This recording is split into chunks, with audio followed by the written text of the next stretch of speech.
पिछले क्लास में हमने कश्मीरी सेब के बारे में बात की थी। तो कश्मीरी सेब प्रेमचंद जी द्वारा लिखा हुआ एक कहानी है। तो इसमें व्यापार करते समय कैसा होता है, बाजार का चित्रण हमने देखा।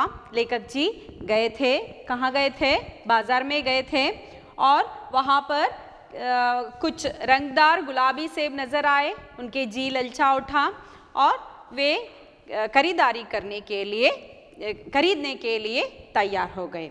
और उसके साथ दुकानदार ने भी कहा कि मज़ेदार सेब है, कश्मीर के हैं, तो खाइए तो तबीयत खुश हो जाएगी। तो इस तरह कहने पर वो भी खरीदने के लिए राज़ी हो गए और दुकानदार के पास उन्होंने रुमाल दे दिया और दुकानदार ने तौला। आधा सेर में 4 सेब आए। इतने तक हमने जान ली थी। अब पाठ शुरू करने से पहले मैं आपको एक छोटी सी एक्टिविटी देती हूँ। क्या है? ಚಿಲ್ಕ मतलब क्या है? ಸಿಪ್ಪೆ ಅಂತ ನಾವು ಹೇಳ್ತೀವಲ್ವಾ, ಯಾವುದೇ ಒಂದು ಹಣ್ಣು ಅಥವಾ ತರಕಾರಿ ಇವುಗಳಲ್ಲಿ ಸಿಪ್ಪೆ ಇದ್ದೇ ಇರುತ್ತೆ। तो इस बिना छिलके के कुछ होते हैं, बिना छिलके के साथ कुछ हम खाते हैं, बिना छिलके के हम खाते हैं। कुछ फलों को या सब्जी को छिलका निकाल कर कुछ सब्जियों को खाते हैं या फल को खाते हैं और छिलके के साथ फल को खाते हैं। उन सबको आपको लिखना है। ಚಿಲ್ಕ ಸಿಪ್ಪೆ ಸಹಿತ ನಾವು ಯಾವುದ್ಯಾವುದನ್ನು ತಿಂತೀವಿ, ಸಿಪ್ಪೆ ತೆಗೆದು ಯಾವುದ್ಯಾವುದನ್ನು ತಿಂತೀವಿ ಅಂತ ನೀವೀಗ ಬರಿಬೇಕು। ನಿಮಗೆ 1 ನಿಮಿಷದ ಕಾಲಾವಕಾಶವನ್ನು ನಾನು ಕೊಡ್ತೀನಿ।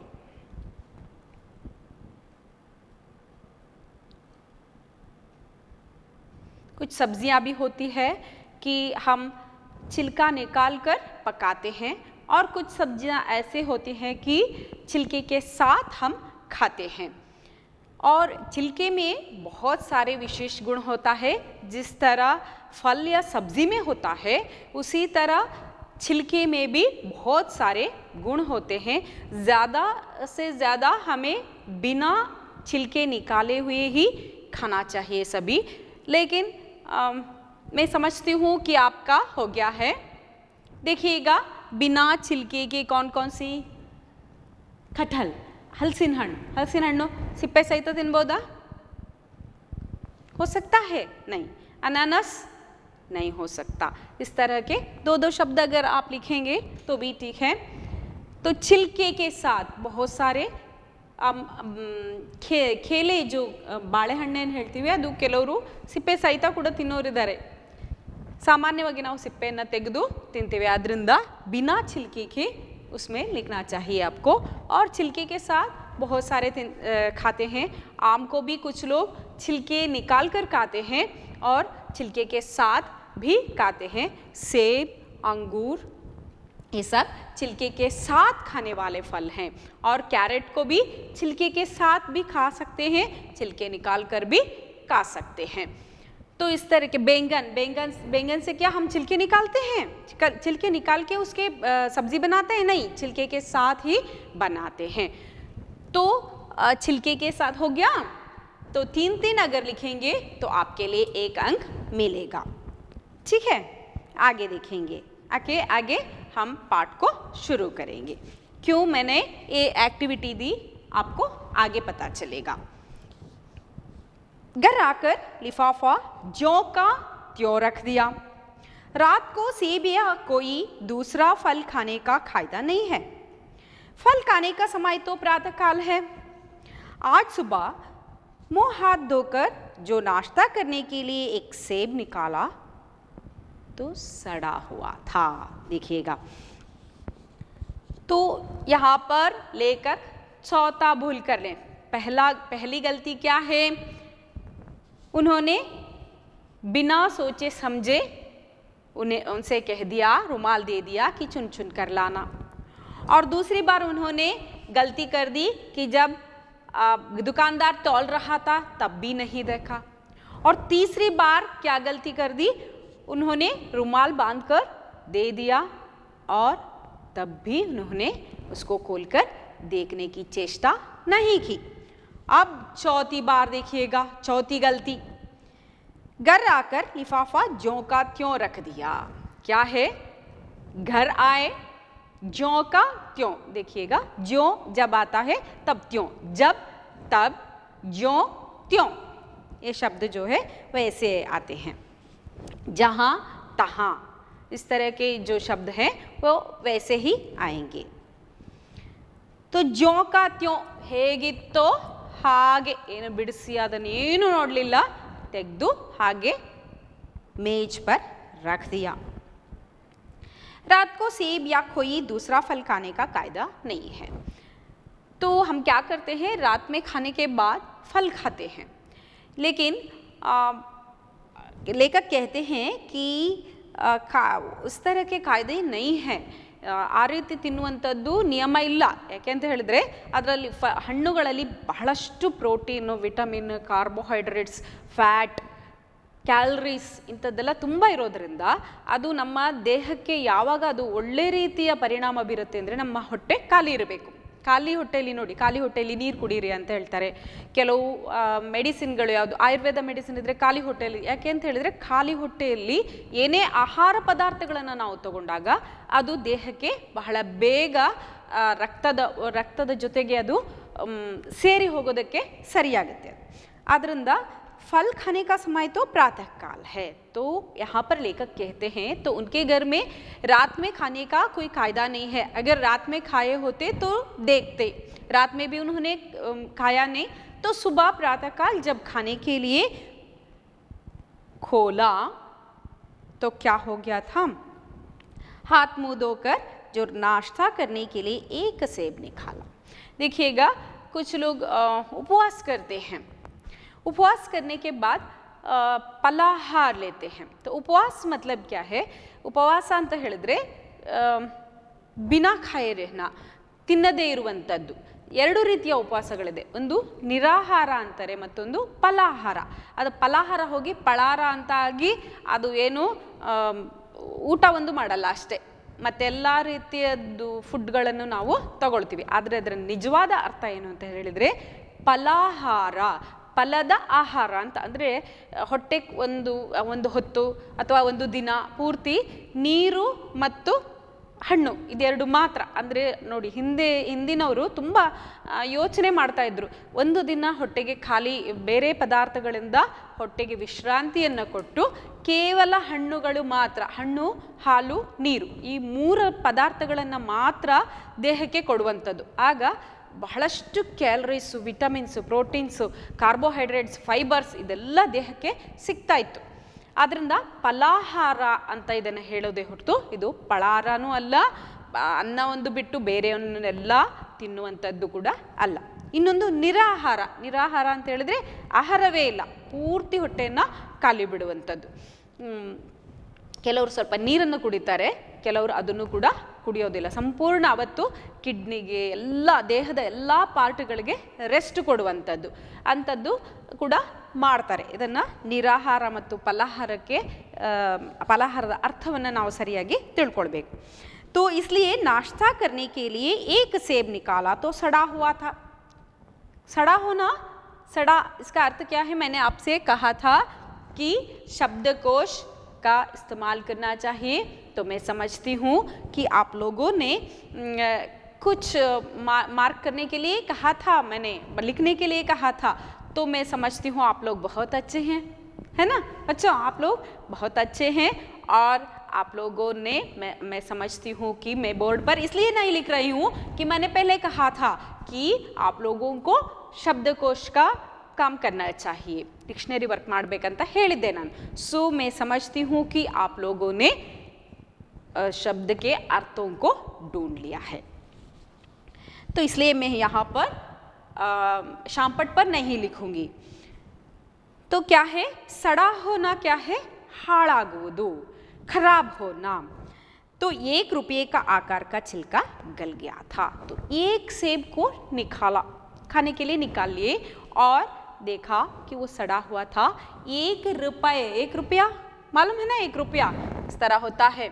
तो गल गया था. गलना मतलब क्या है? ನರಂ ಹೋನಾ ಅಂತ ಹೇಳಿದ್ರೆ ಯಾವುದೇ ಒಂದು ನೀವೊಂದು ಟೊಮೆಟೊ ತಗೊಳ್ಬೋದು, ಅದನ್ನು ನೋಡಿದಾಗ ಕೆಲವೊಮ್ಮೆ ಮೆತ್ತಗಿರುತ್ತೆ ಅದು ಪೋರ್ಷನ್. ಹಾಗೆ ಎಲ್ಲ ಹಣ್ಣುಗಳು ಒಂದು ಕಡೆ ಮೆತ್ತಗಿರುತ್ತೆ, ಅಂದರೆ ಹಾಳಾಗಿರುವಂತಹ ಒಂದು ಸೂಚನೆ ಅದು. तो एक से निकाला तो एक आकार का छिलका गल गया था. छिलका मतलब क्या है? इसलिए मैंने आपको एक एक्टिविटी दी थी, छिलका. छिलका मतलब क्या है? सिप्पे. गल गया था, मेत्तगागित्तु. समझा? रात को दुकानदार ने देखा ना होगा. तो रात में गए थे, शाम में गए थे, तो उन्होंने समझा कि शायद दुकानदार ने इस पर ध्यान नहीं दिया होगा. तो दूसरा निकाला, तो खाने के लिए दूसरा सेब निकाला. चार सेब लाए थे ना, तो दूसरा निकाला, मगर यह आधा सड़ा हुआ था. देखिएगा क्या हो गया था? ये तो वो तो एक रुपए के आकार का छिलका गल गया था, तो ये तो क्या है? आधा सड़ा हुआ था. तो दूसरा भी ऐसा हो गया. तो कोई तो समझ सकते हैं ना, पहला तो ठीक है वो नहीं देखा होगा, तो दूसरा भी ऐसा हो गया. तो लेखक को भी, आप लोगों को संदेह होता है ना, क्या ये ठीक है या नहीं, तो ऐसा सोचते हैं. तो लेखक ने भी सोचा. अब संदेह हुआ, दुकानदार ने मुझे धोखा तो नहीं दिया है.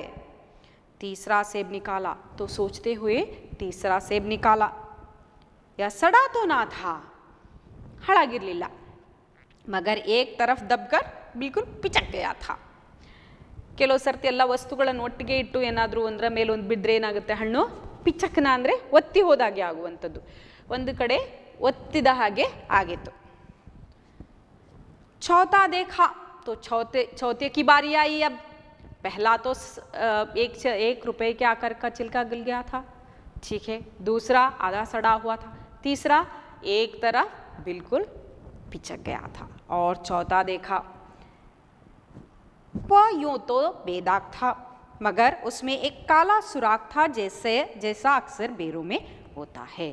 तो चौथा से देखने में अच्छी थी, कुछ उसमें कुछ बुराई दिखाई नहीं दे रही थी, लेकिन उसमें एक काला सुराख था, ಒಂದು ಕಪ್ಪು ಚುಕ್ಕೆ ಇತ್ತು. तो उसमें कैसे, जिसमें बेर मतलब क्या है? ಬೋರೆ ಹಣ್ಣು ಅಂತ ಹೇಳ್ತೀವಲ್ಲ ನಾವು, ಅದು. उसमें भी ಕೀಟಗಳು, ಅದು ಸಣ್ಣದಿರುವಾಗ ಸ್ವಲ್ಪ ಮೋಡದ ವಾತಾವರಣ ಬಂದಾಗ ಅದರಲ್ಲಿ ಕೀಟಗಳ ದಾಳಿಗೆ ಒಳಗಾಗಿ ಆ ಹಣ್ಣಲ್ಲಿ ಒಂದು ರೀತಿ ಕಪ್ಪು ಒಳಗೆ ಕಟ್ ಮಾಡಿ ನೋಡಿದಾಗ ಕಪ್ಪಾಗಿ ಇರುತ್ತೆ ಅದೊಂದು ಬೇರಲ್ಲಿ. ಅದೇ ರೀತಿಯಾಗಿ ಏಕ್ ಕಾಲಾ ಸುರಾಖ್ ಥಾ, जैसा अक्सर बेर में होता है.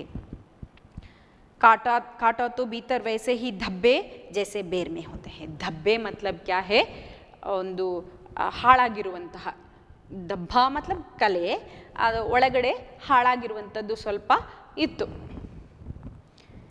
एक सेब भी खाने लायक नहीं है, तो चारों के चारों बेकार हो गया.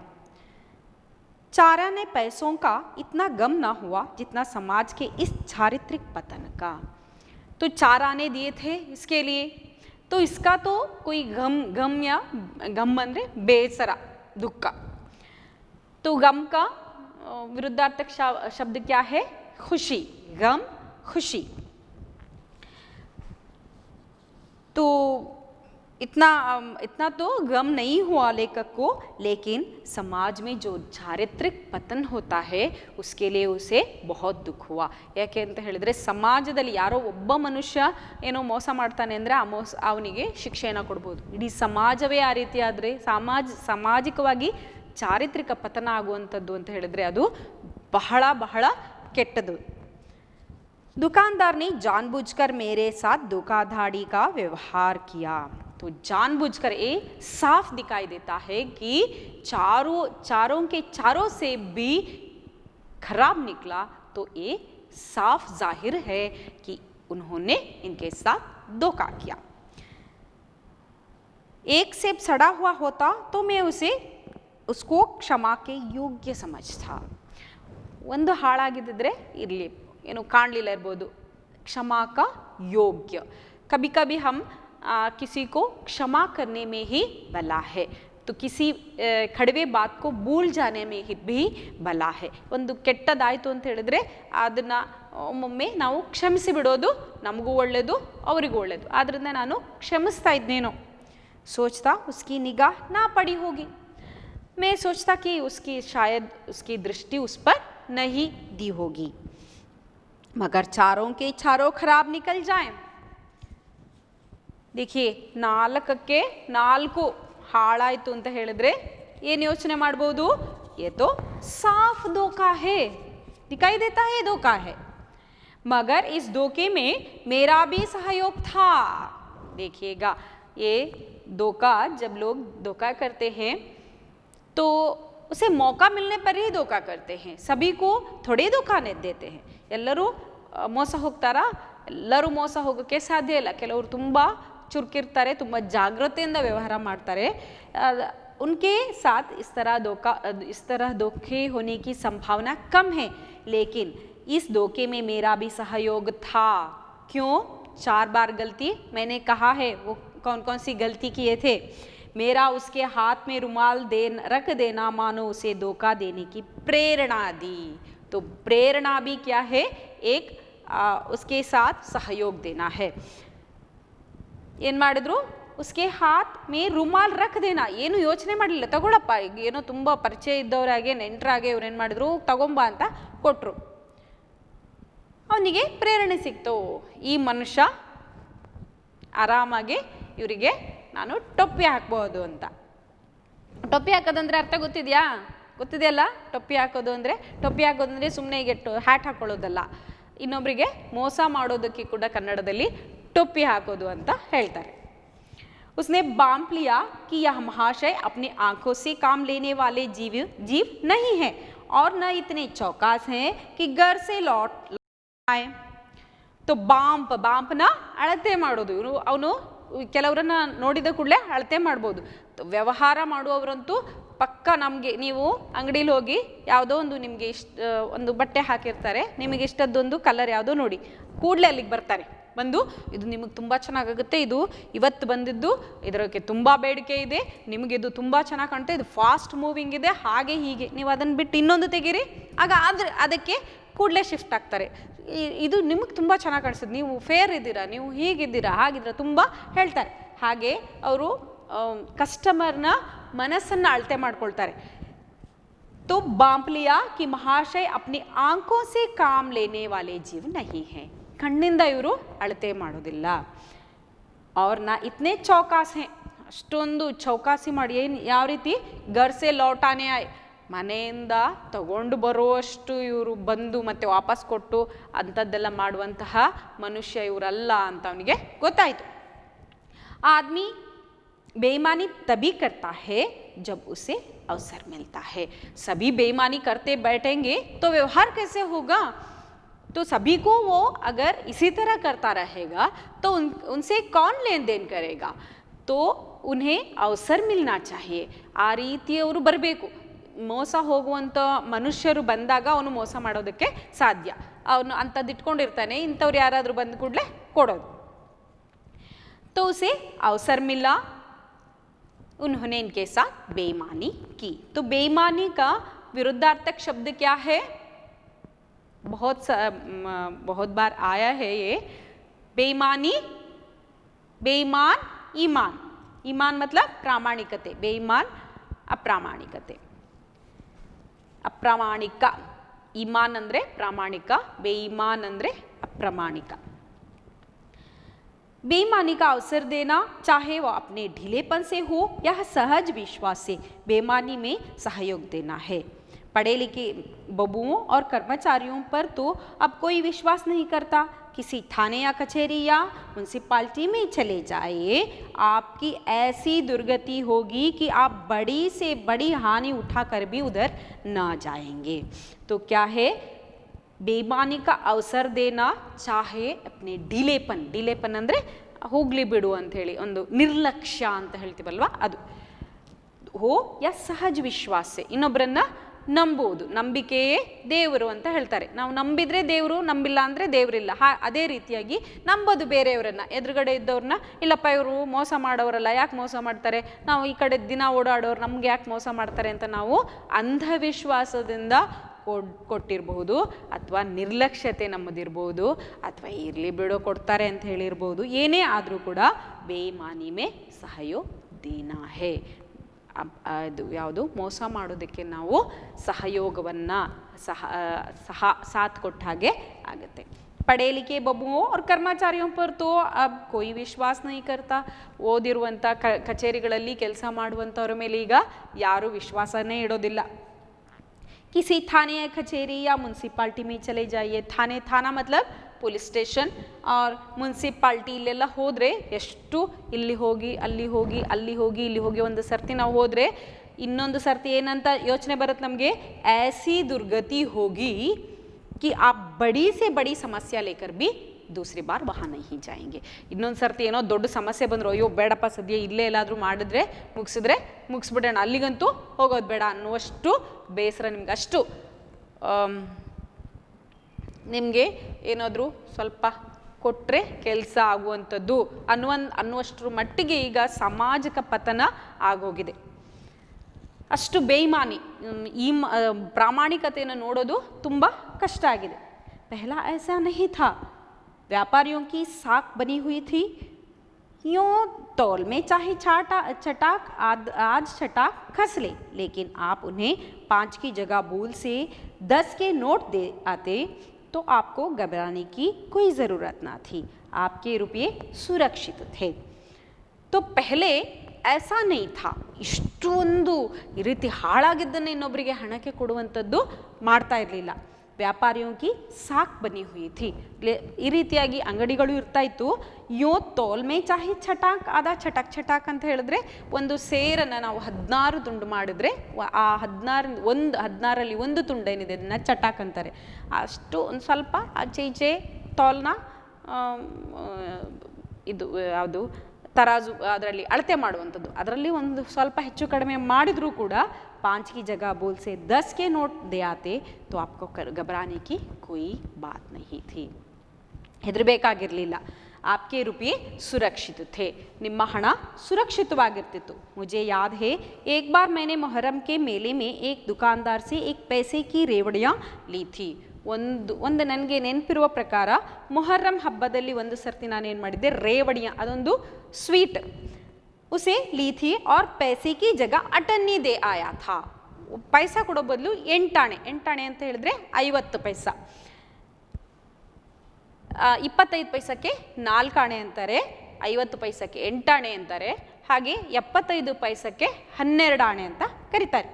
घर आकर जब अपनी भूल मालूम हुई तो दुकानदार के पास दौड़ गया. ಮನೆಗೆ ಬಂದು ಗೊತ್ತಾದ ಕೂಡಲೇ ಓಡ್ದೆ ನಾನು. ಆಶಾ ನಹಿ ಥಿ ಕಿ वो अठन्नी लौट आएगा. ಬರೋರು ಹೋಗೋರು ಬೇಕಾದಷ್ಟು ಇರ್ತಾರೆ. ಸೊ ಏನು ಮಾಡೋದು, ಅವ್ನು ಕೊಡ್ತಾನೆ ಅಂತ ಇವರಿಗೆ ಗೊತ್ತಿರಲಿಲ್ಲ. ಲೇಕಿನ್ ಉಸ್ನೆ ಪ್ರಸನ್ನ ಚಿತ್ ಸೆ ಅಟನ್ನಿ ಲೌಟಾ ದಿ. ಪ್ರಸನ್ನ ಚಿತ್ತನಾಗಿ ಕೊಟ್ಟ ಅವನು ವಾಪಸ್. ಮುಜ್ಸೆ ಕ್ಷಮಾ ಮಾಗಿ, ಕ್ಷಮೆಯನ್ನು ಕೂಡ ಕೇಳ್ದ. कहाँ कश्मीरी सेब के नाम से सड़े हुए सेब बेचे जाते हैं. मुझे आशा है पाठक बाजार में जाकर मेरी तरह आंखें न बंद कर लिया करेंगे, नहीं तो उन्हें भी ಕಾಶ್ಮೀರಿ ಸೇಬ್ ಹಿ ಮಿಲೆಂಗಿ. ಕೊನೆಯಲ್ಲಿ ಅವರು ವ್ಯಂಗ್ಯ ಮಾಡಿದ್ದಾರೆ. ಏನು ಅಂತ ಹೇಳಿದ್ರೆ, ನೀವು ಕೂಡ ಇದೇ ರೀತಿಯಾಗಿ ನನ್ನ ರೀತಿಯಾಗಿ ನಾನು ಹೇಗೆ ಹೋದೆ ಕಣ್ಣು ಮುಚ್ಕೊಂಡು ಹಾಗೆ ಹೋದರೆ ನಿಮಗೂ ಕೂಡ ಏನು ಸಿಗುತ್ತೆ, ಆಂಕ್ ಬಂದ್ ಕರ್ಕೆ व्यवहार नहीं कीजिए, नहीं तो आपको भी मेरे जैसे कश्मीरी सेब ही मिलेंगे. तो पाठ का आशय है, कभी कभी यहाँ पर भी प्रश्न पूछा जाता है कि उनके पाठकों को सचेत करते हुए कहते हैं कि अगर खरीदारी करते समय सावधानी नहीं बरते तो धोखा खाने की संभावना है. ನಾವು ಜಾಗೃತರಾಗಿರಲಿಲ್ಲ ಅಂದರೆ ನಮಗೆ ಖಂಡಿತವಾಗ್ಲೂ ಧೋಕಾ ಸಿಕ್ಕೇ ಸಿಗುತ್ತೆ, ಮೋಸ ಆಗೇ ಆಗುತ್ತೆ. ಕ್ಯಾ ಸೀಖ್ ಮಿಲ್ತಿ ಹೈ ಅಂತ ಹೇಳಿದರೆ ನೀವು ಈ ಉತ್ತರವನ್ನು ಬರೀಬೇಕಾಗತ್ತೆ. ಧೋಕಾ ಖಾನೆ ಕಿ ಸಂಭಾವನಾ ಹೈ. तो आपको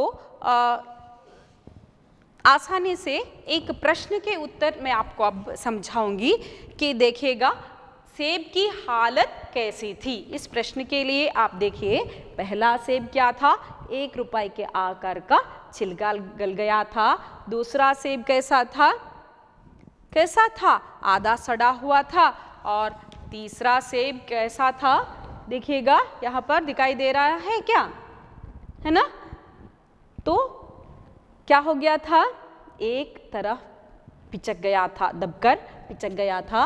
और चौथा सेब देखिए यहाँ पर एक काला सुराख है।